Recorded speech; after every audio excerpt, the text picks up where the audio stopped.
Hello, and welcome to CT Essentials modules. Today we will be talking about patient care. Patient care is how we treat our patients during any examination. Our code of conduct, as well as our professional standards, guides us in these practices. The most important aspect for providing great patient care are having patience, understanding, compassion, and sympathy. We should treat all patients as if they are our family. We must pay attention to detail and make our short time with them memorable, as they can make a big difference in the study and how they perceive us as professionals. Let's look at the objectives for this module. After completing this module, you will be able to explain the importance of patient care when performing a CT scan, discuss contrast media injections and possible side effects, describe injection techniques that are used during CT examinations, and list the various types of high-risk patients. So let's begin by talking about communication.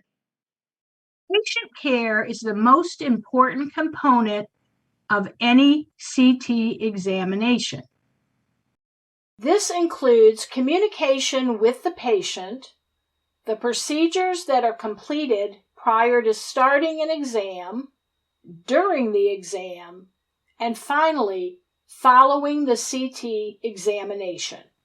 Since many CT studies include the injection of contrast media, it also covers how to accomplish the venipuncture and injection and the signs and symptoms to look for if there is an allergic reaction of any type during the contrast injection. We will begin by reviewing why communication is so important when doing a CT scan. Communication is one of the most important components in a successful CT examination. We communicate orally, in written form, and visually with our patients.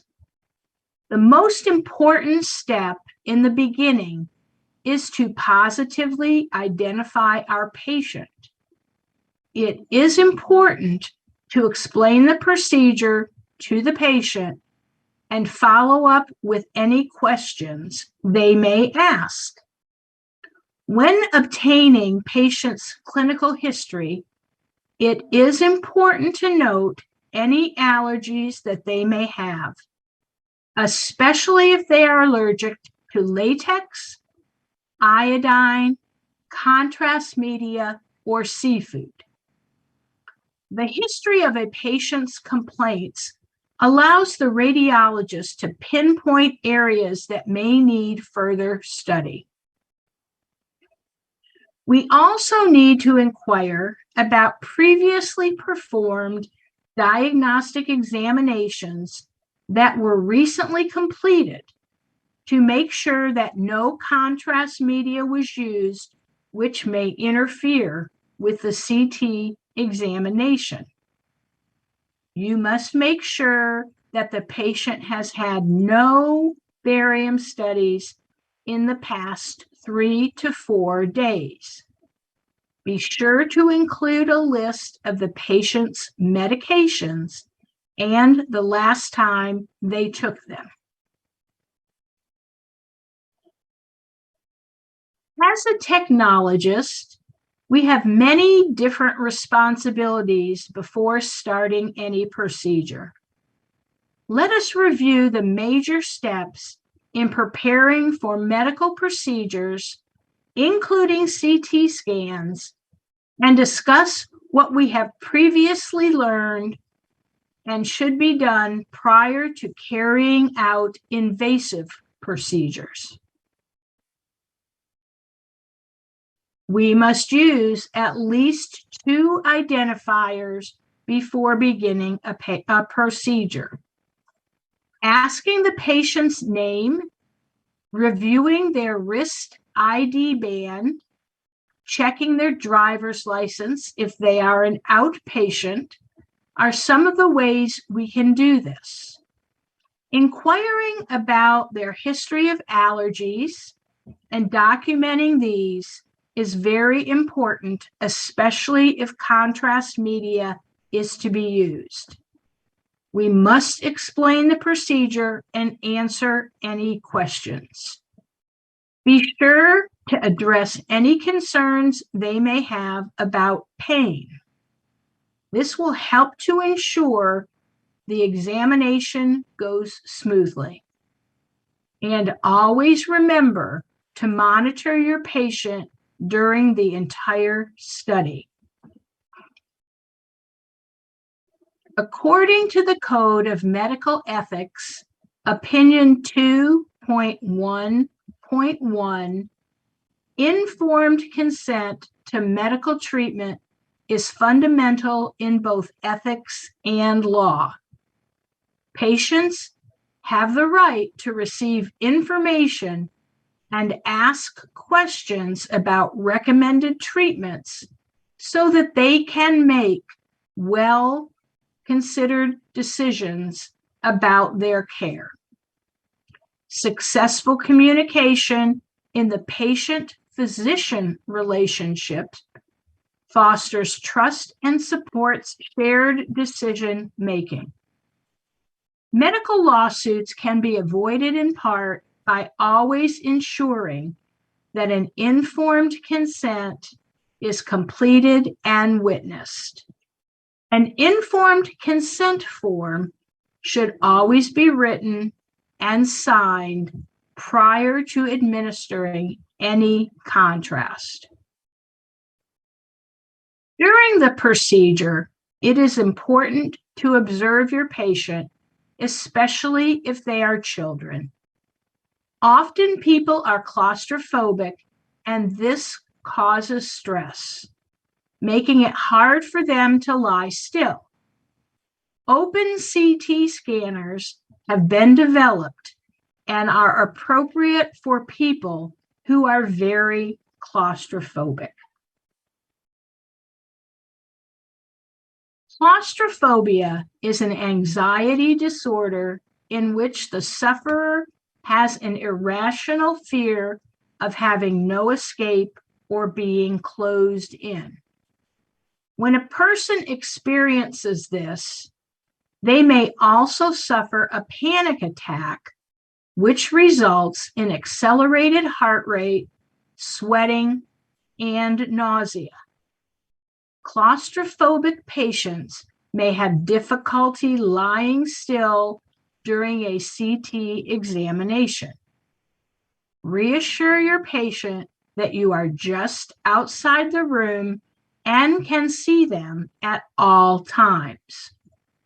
Most patients find a CT scan more comfortable than an MRI as they are shorter and less noisy. Children present us with additional factors to consider when doing a CT examination. While most children 5 or older can hold their breath, practicing prior to doing the exam can help it go more smoothly. Your child may be asked not to eat or drink anything for several hours beforehand, especially if a sedative or anesthesia will be used in the exam. When sedation and anesthesia, your child probably will not be allowed to eat for several hours prior to the examination. In general, children who have recently been ill will not be sedated or anesthetized.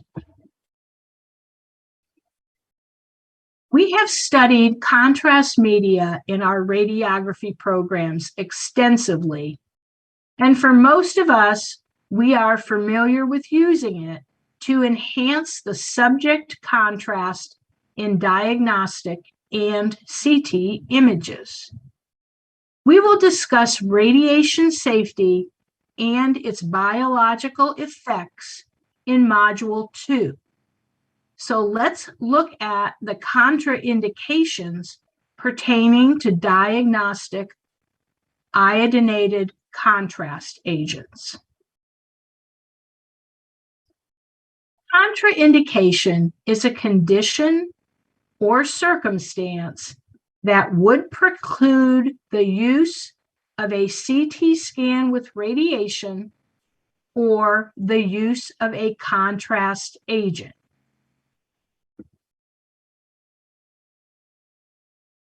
An absolute contraindication is a situation which makes a particular treatment or procedure absolutely inadvisable. Relative contraindication means that caution should be used when two drugs or procedures are used together. Please take a moment to look at this chart. Identifying patients with risk factors is very important. It is important so that appropriate measures to diminish the likelihood and consequences of renal failure induced by contrast injection can be taken. For children and elderly patients, contrast clearance is low.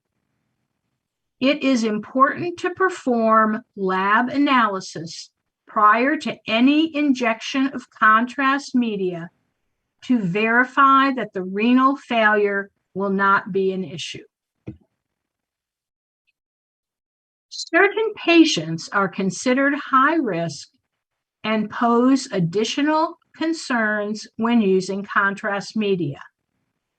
We will be discussing these throughout the module as appropriate.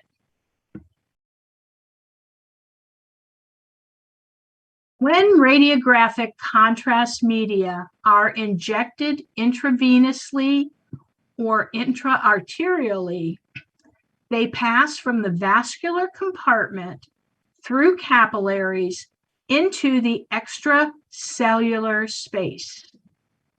They are eliminated almost entirely by glomerular filtration, concentrated tubular lumen by tubular reabsorption, thereby visualizing the urinary tract.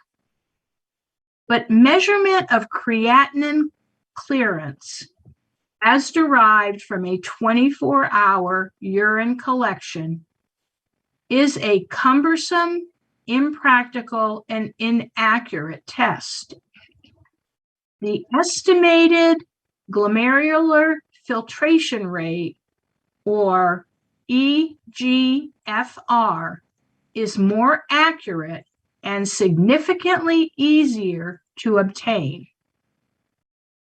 MDRD, or modification of diet in renal disease, estimates the glomerular filtration rate based on creatinine and patient characteristics. In this next section, we will talk about venipuncture and injection, since many CT studies include the injection of contrast media. It is important to know the signs and symptoms to look for if there is an allergic reaction of any type during the contrast injection. If the patient has an IV in place when they arrive in the CT suite, try to inject the contrast media using a different injection site, since the injection will be under pressure rather than a slow perfusion. This will help to avoid any local complications at the injection site. The injection protocol should be optimized for the scan duration. The protocol will determine when contrast enhancement peaks, how long enhancement lasts, and how it varies over time. Prickling or tingling are the two terms used by patients. The contrast comes into the vein under pressure. If the tip of the cathlon is close to the wall of the vein, it causes a stimulation. This feeling is accentuated for patients who have had chemotherapy, as their veins have become much more sensitive. IV infiltration is one of the most common problems that can occur when fluid infuses into the tissues surrounding the venipuncture site. This sometimes happens when the tip of the catheter slips out of the vein, the catheter passes through the wall of the vein, or the blood pressure wall allows part of the fluid to infuse into the surrounding tissue. Extravasation occurs when there is an accidental infiltration of a vesicant that can cause blistering or chemotherapeutic drugs into the surrounding IV site. Vesicants can cause tissue destruction and or blistering. Irritants can result in pain at the IV site and along the vein and may or may not cause an inflammation.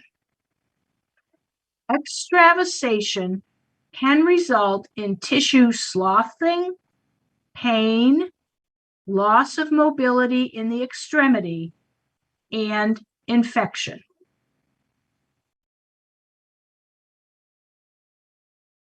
The extravasation of contrast agents is an unwanted occurrence which can cause irreversible local injuries. Extravasation of CT scan contrast media into the upper extremity subcutaneous tissue is a relatively frequent complication of injection. Contrast extravasation 1 hour after injection, showing a large area in the biceps compartment, is seen on this image. Elevation and massage can help with the pain, as well as warm compresses. The purpose of contrast enhanced CT, or CECT, is to find pathology by enhancing the contrast between a lesion and the normal surrounding structures. In the left image, without contrast injection, we see organs present with similar grayscale, preventing proper differentiation of the tissues. In the image on the right, it shows the contrast agent highlighting the different vessels, defining the tissues, and thus indicating to the radiologist the behavior of different organs.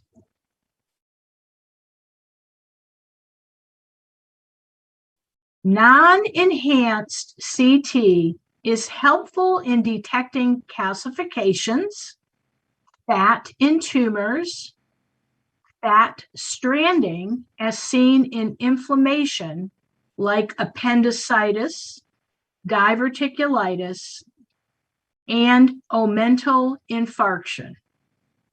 The arterial phase is 15 to 20 seconds after bolus injection. All structures that get their blood supply from the arteries will show optimal enhancement.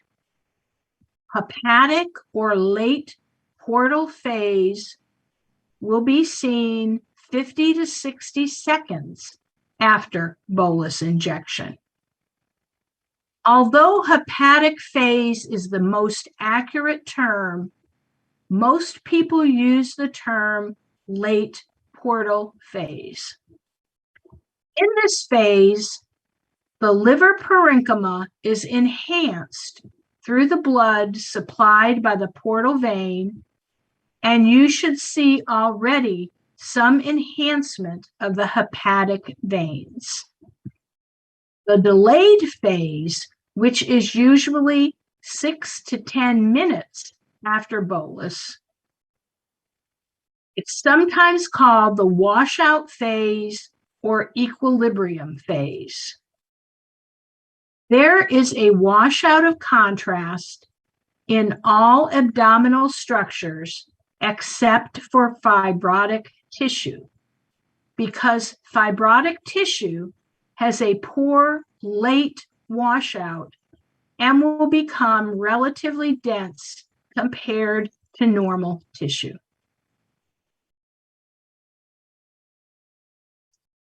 Non-renal acute adverse reactions to iodinated contrast media for CT are flushing, nausea, arm pain, pruritus, vomiting, headache, and urticaria or hives.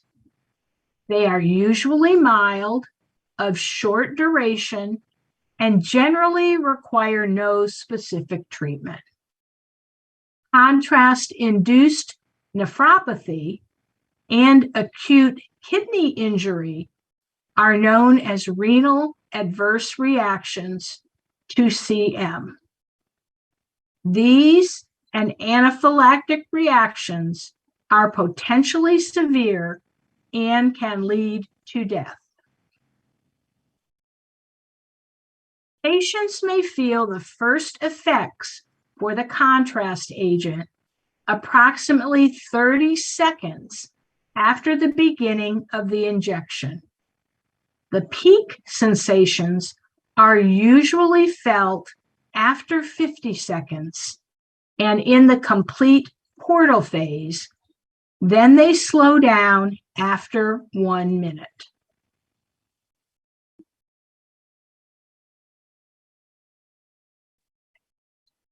The venous system is responsible for heat sensation. This acute adverse reaction, in addition to being uncomfortable, can startle patients who are poorly informed, making it difficult for them to cooperate with breath hold commands, which can decrease the quality of the examination. When the contrast diffuses in the salivary glands, the patient may taste a metallic taste. Please reassure the patient beforehand that this is a normal sensation. The contrast medium will also cause vasodilation, which will cause a flushed feeling. Most patients will notice a very warm feeling that spreads throughout their body for about 20 seconds during and after the injection. This is often concentrated in the groin area, and you might think that you are passing urine, but you are not. This is very common, very normal, nothing to worry about, and the feeling goes away quickly within 10 to 20 seconds.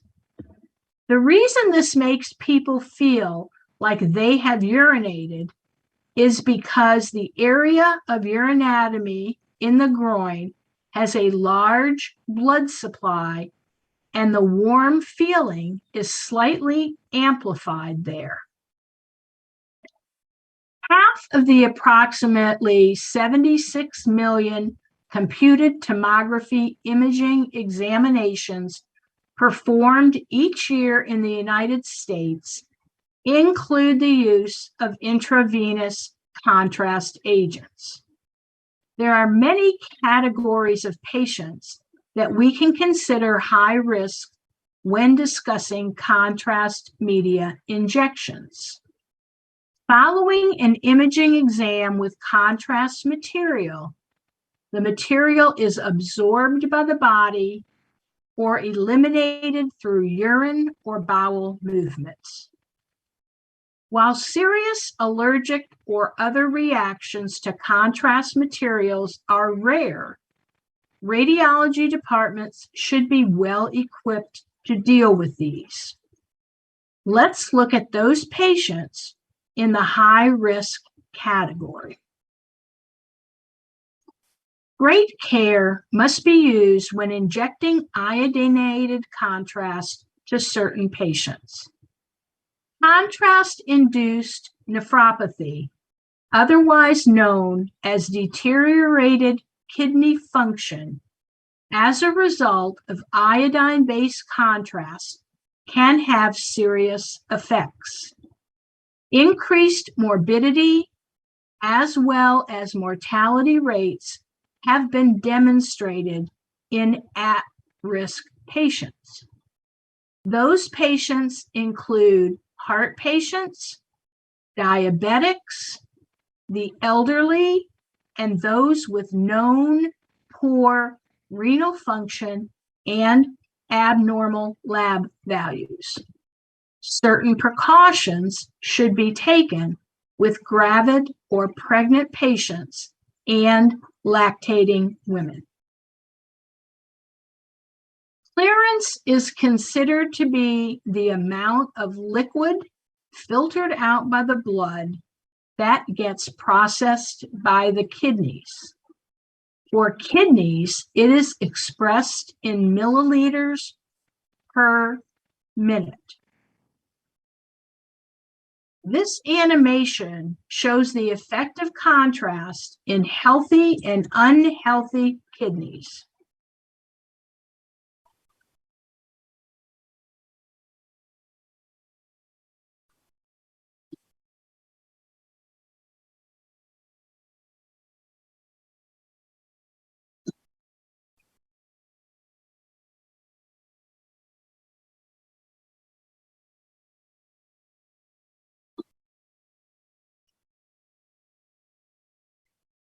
Depending on the glomerular filtration rate, or GFR, we can distinguish 5 stages for kidney function condition.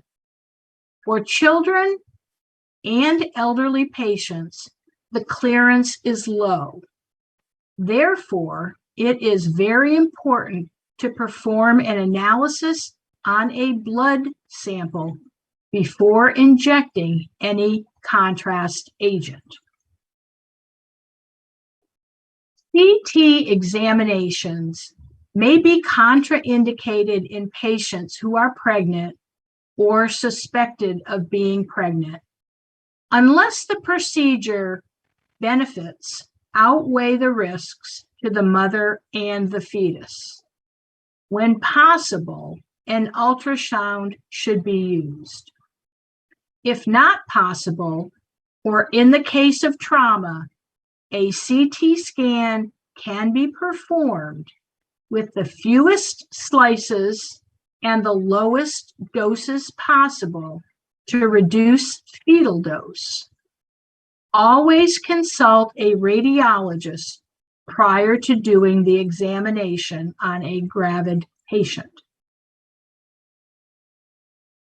Generally, Iodine from iodinated contrast media, either oral or injectable types, is distributed in very small quantities into the breast milk.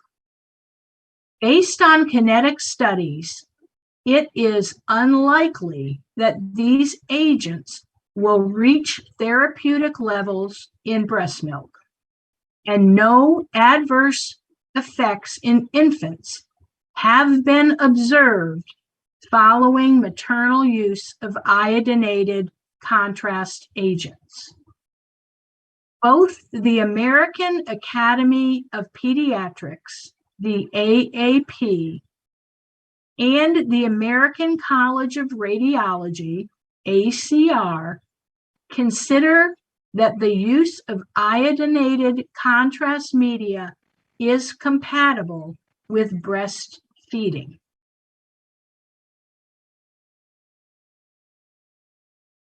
Unlike magnetic resonance imaging, a CT scan can be done even if you have a pacemaker or cardioverter defibrillator.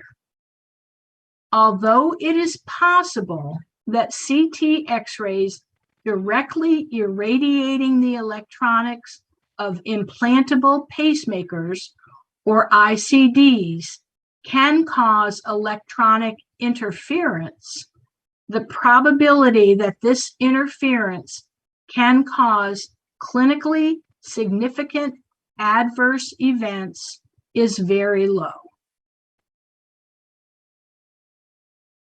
As contrast media have evolved from ionic, high osmolality to non-ionic, low osmolality formulations, the risks of reactions have decreased over time.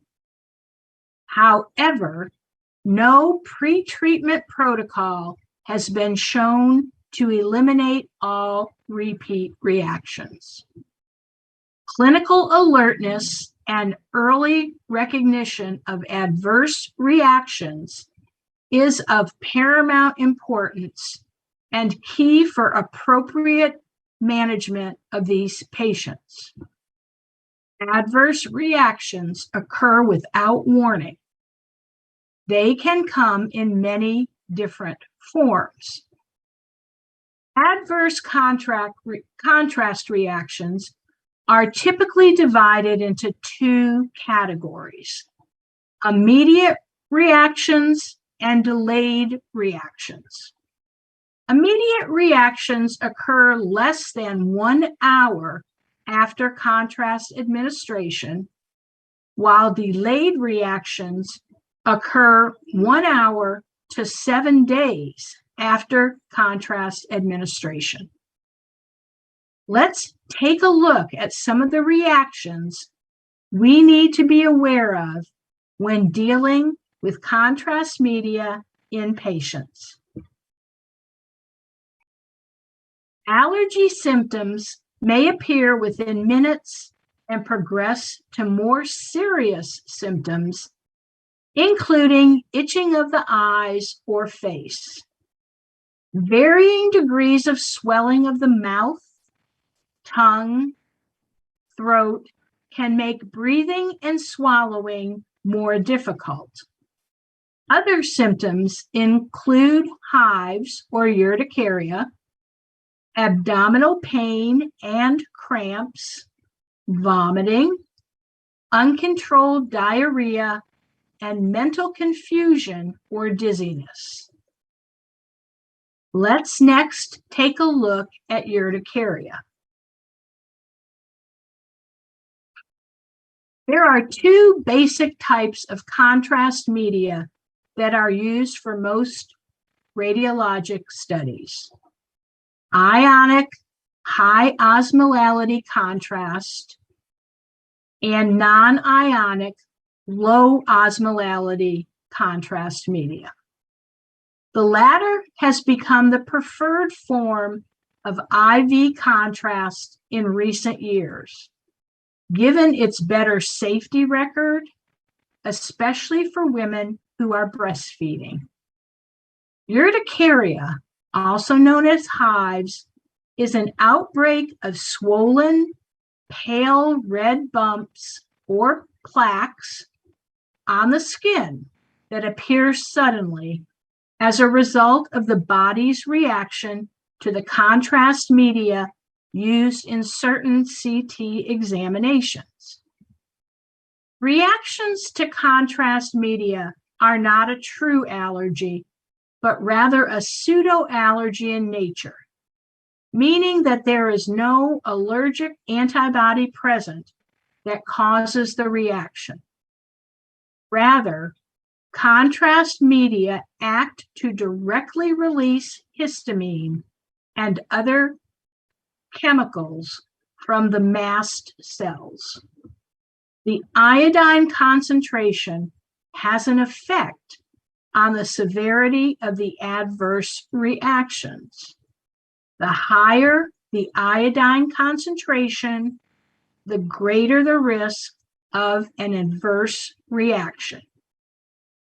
Signs and symptoms in patients with Quinicke's angioedema may include the following: swelling of the face, either in the eyelids or the lips, the tongue, the hands, and the feet, throat tightness, voice changes, breathing trouble, and, most concerning, a swollen uvula.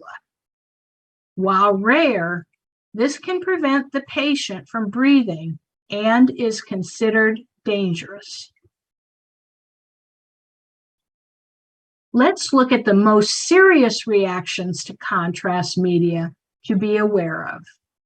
The term anaphylaxis or anaphylactic shock are often used to mean the same thing. Both refer to a severe allergic reaction. Shock is when your blood pressure drops so low that your cells and organs don't get enough oxygen. Anaphylactic shock is shock that is caused by anaphylaxis.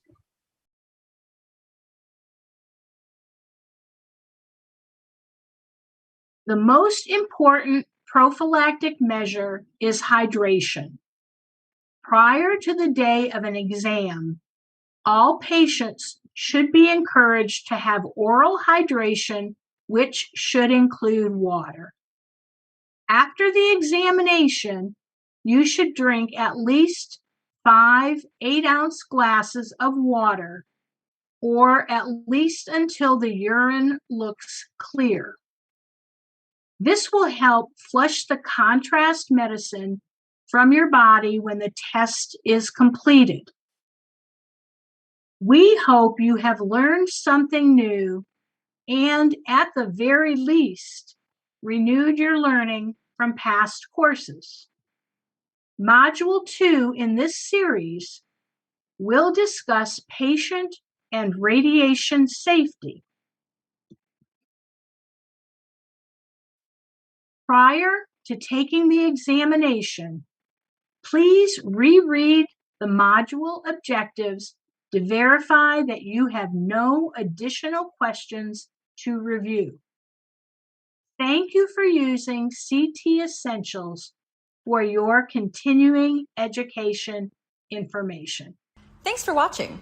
To purchase the full course and earn your CE credits, click on the link in the description or head on over to our website at www.medical-professionals.com. And while you're there, check out our All Access Pass, where you can get unlimited CE credits for your state and ARRT renewal for just $49.99.